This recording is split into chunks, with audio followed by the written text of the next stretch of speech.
मैं एक बात हमेशा कहती हूँ कि जब पेरेंट्स अपने बच्चों को लेकर आते हैं कि बेटा सीखो, तो मैं पेरेंट्स को कहती हूँ आप पहले वहां सीखो। उन्होंने बहुत मेहनत की है मेरे पीछे, और उन्होंने हमेशा एक चीज की कि उन्होंने कहा कि जब तुम परफेक्ट हो अपने काम में, मैं उसी दिन तुमको उस काम के लिए आगे भेजूंगा। इसलिए नहीं कि मेरी बेटी हो तो एग्जैक्टली।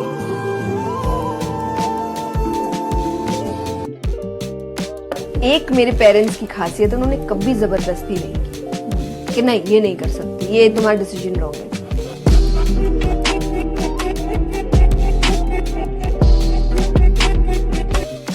मैंने रिसेंटली एक इंटरव्यू में कहा था कि लड़की बहुत बदलाव आ जा रहा है, लड़कियां पायलट बन रही है, देश चला रही है, दुनिया घूम रही है, तो सबको है कि भाई हमारी बेटी बहुत आगे जाए, आसमान तक जाए, चांद तक जाए, जाने से पहले 2 चाय और 4 पराठे।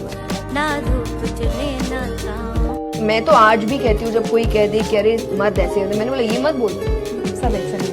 हाँ जी, तो ये बात गलत है क्योंकि मर्द बहुत अच्छे होते हैं। मेरे जीवन में बेहतरीन मर्द है जिनके वजह से आज मैं यहाँ हूँ। और सिर्फ पिता नहीं, चलो पिता का तो एक रीजन है, पिता है, मेरे दोस्त हैं, मेरे भाई हैं, काम में भी कई है जिन्होंने कथा पहली बार, उनका मेरे से क्या रिश्ता, वो सब मर्द थे। उन्होंने मुझ पे विश्वास किया कि आज उनको कुछ नहीं पता इसको कथा आता है नहीं आती है, क्या बोलेगी नहीं बोलेगी।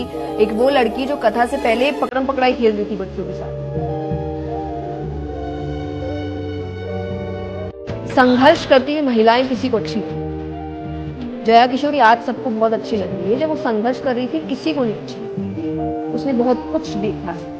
तो आपको एज पेरेंट्स समझना पड़ेगा कि हर घर में एक साइना नेहवाल है, हर घर में सुनीता विलियम्स है, हर घर में कोई ना कोई है, पर आपको समझना होगा जब शुरुआत कर रही है तब आपको उनके पेरेंट्स जैसे साथ, हर घर से एक बच्ची निकलती है। और जैसा मुझे लगता है हर किसी की लाइफ में एक स्ट्रगलिंग पीरियड आता है। कई लोग हैं जो मैं जिस अभी एज में हूँ उस एज में अब स्ट्रगल करेंगे। मैंने बचपन में कर लिया वो स्ट्रगल, एक पीरियड है बस स्ट्रगलिंग का, तो मेरा वो पीरियड बचपन में आ गया था।